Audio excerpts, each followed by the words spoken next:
भक्तों, हर हर महादेव। आप सभी को शिव पुराण से चंचुला के उद्धार की कथा सुनाते हैं। कैसे एक पाप से लिप्त नारी का उद्धार होता है शिव पुराण की कथा सुनने से।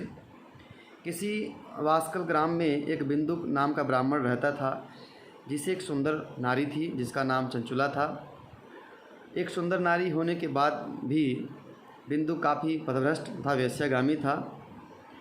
चंचुला सुंदर होने के साथ साथ धर्मपरायणा तथा पतिव्रता नारी थी। वह अपने पति के कुकृत्य को देखते हुए भी अपने तृष्णा को सहती थी अपने धर्म को बचाने के लिए। लेकिन फिर भी बिंदु के अंदर कोई सुधार नहीं था, वह वेश्यागामी हो गया था। काफ़ी दिनों तक अपने काम वेग को संभालने के बाद भी चंचुला पथभ्रष्ट हो जाती है। एक दिन बिंदुक चंचुला को किसी पराये पुरुष के साथ संसर्ग करते हुए देख लेता है, तो काफ़ी चंचुला की पिटाई करता है और उससे वाद विवाद करता है। चंचुला बिंदुक से कहती है कि तुम अपने धर्मपरायण पत्नी को छोड़कर बाहर जाके गलत आचरण करते हो। तो बिंदुक कहता है कि तुम जैसा चाहो वैसा करो, हमें अपने मार्ग पर चलने दो। बाद में वो समझौता करता है कि तुम पराये पुरुषों के साथ संसर्ग करो और उनसे काफ़ी पैसे कमाओ। ऐसा ही चंचुला करती है, पराये पुरुषों के साथ संसर्ग करते हुए उनसे पैसा कमाने का काम करती है। कुछ समय पश्चात बिंदु की मृत्यु हो जाती है। वह नरक में जाता है।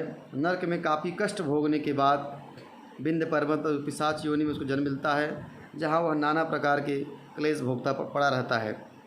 चंचुला इस तरह भी आगे अपने जीवन को बढ़ाती है। उसका जीवन काफ़ी पापाचरण से बीत रहा था, काफ़ी पाप उस जीवन में हो रहे थे। एक दिन अपने गांव के लोगों के साथ कहीं घूमने गई, मेला देखने के उद्देश्य से।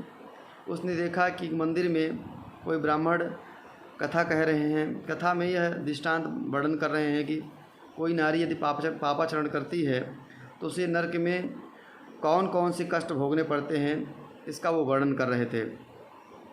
चंचुला को यह सुनकर काफ़ी मन में भय पैदा हुआ, क्योंकि उसे पता था कि ये सारे पाप चंचुला के द्वारा हो रहे हैं, वह उसने किए हैं।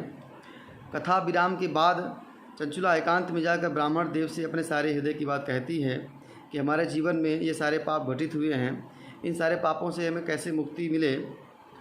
ब्राह्मण देव ने कहा कि प्रायश्चित से सारे पाप धुल जाते हैं, लेकिन शिव पुराण की कथा सुनने से पापों का यथाशीघ्र जल्द से जल्द विमोचन हो जाता है। तो ब्राह्मण देव से शिव पुराण की कथा सुनने के लिए चंचुला को उपदेश देते हैं।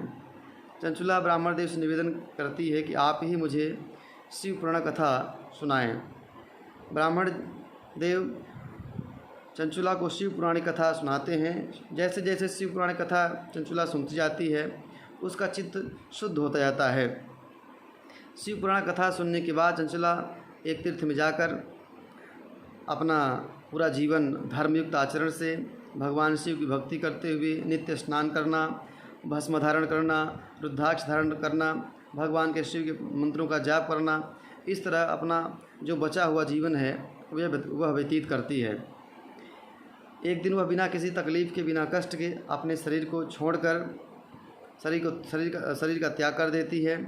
शरीर त्याग करने के पश्चात भगवान के पार्षद दिव्य विमान लेकर चंचुला के पास उपस्थित होते हैं और उसे बिठाकर भगवान शिव के लोक ले जाते हैं। जहाँ जाकर चंचुला देखती है कि करोड़ों सूर्य के समान चमकते हुए भगवान शिव विराजमान हैं। उनके बगल में माता पार्वती बैठी हैं।